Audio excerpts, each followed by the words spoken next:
চৌধুরী আব্দুল্লাহ আল মামুন তারও দৃষ্টান্তমূলক বিচার আওতায় আনা হবে, কিন্তু তার যে 5 বছরের তাকে কারাদণ্ড দেওয়া হয়েছে সেটা আমরা সন্তুষ্ট না। আজকের দিনটি বাংলাদেশের ইতিহাসে একটি ঐতিহাসিক দিন।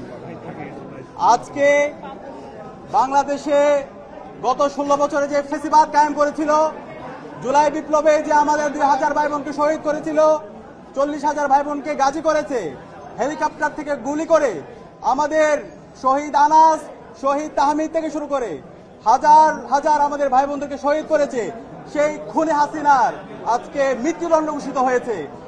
এই রায়ের মাধ্যমে আজকে জুলাই বিজয় হয়েছে। এই রায়ের মাধ্যমে আজকে জুলাইয়ের প্রজন্ম বিজয় হয়েছে। এই রায়ের মাধ্যমে আজকে শহীদদের যে আকাঙ্ক্ষা সেটি বাস্তবায়ন হয়েছে, ইনসাফের বিজয় হয়েছে। একই সাথে যে খুনি হাসিনার দূষণ সাবেক স্বরাষ্ট্রমন্ত্রী খুনি আসাদুজ্জামান কামাল, তারও আজকে মৃত্যুদণ্ড রায় ঘোষণা হয়েছে।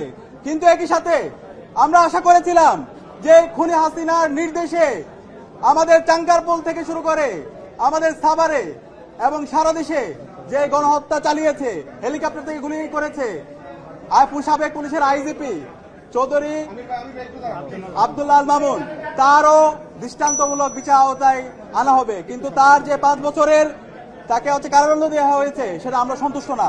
আমরা অন্তর্বর্তীকালীন সরকার আন্তর্জাতিক অপরাধ ট্রাইব্যুনালকে অনুরোধ করব, তার যে অপরাধের মাত্রা সে অনুযায়ী তাকে যেন ন্যায্য বিচারের আওতায় নিয়ে আসা হয়। একই সাথে আমরা ডাকসুর পক্ষ থেকে বলতে চাই, এই খুনি হাসিনা এবং তার সকল দূষরদের, তারা বিগত 16 বছরে যত ফ্যাসিবাদ কায়েম করেছে, যত গণহত্যা এবং শিশুহত্যা করেছে, এই প্রত্যেকটা হত্যাকাণ্ডের বিচারে স্বাধীন বাংলাদেশে হতে হবে।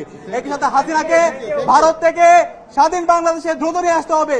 এক্ষেত্রে ইন্টারপোলের সহযোগিতা নিয়ে এবং আন্তর্জাতিক যত মাধ্যম আছে সেই মাধ্যম ব্যবহার করে খুনি হাসিনাকে এবং তার দূষণদেরকে দেশে নিয়ে এসে দ্রুত রায় কার্যকর করতে হবে। এবং আজকের এই রায়ের জন্য আন্তর্জাতিক অপরাধ ট্রাইব্যুনাল এবং ইন্টারিম সকল তদন্ত কর্মকর্তা, শহীদ পরিবার সবাইকে আন্তরিক ধন্যবাদ জানাচ্ছি। আমরা সবাই ঐক্যবদ্ধ হবে, জুলাইয়ের যে প্রজন্ম তৈরি হয়েছে, সকল রাজনৈতিক দল, ছাত্র সংগঠন, আমরা শহীদদের আকাঙ্ক্ষার আলোকে একটি বৈষম্য ইনসাফ ভিত্তিক বাংলাদেশ